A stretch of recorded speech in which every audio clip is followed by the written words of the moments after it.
We're here at what the owner calls Wildflower Manor. It's a beautiful 72,876 square foot lot in an area in the neighborhood that got its name Forest Creek. Let's go check it out.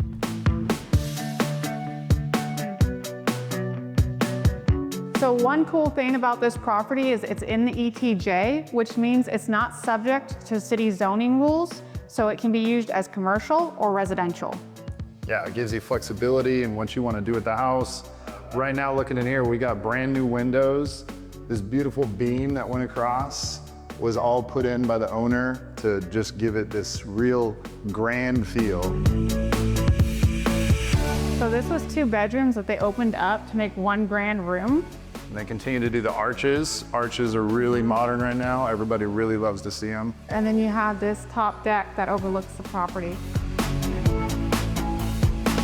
All right, here is a very large empty space that could be converted into an event center, or if you want a large garage for your workshop. Yeah. But this is what it looks like before you start to put in all the finishes. You get this empty slat to design and create however you want.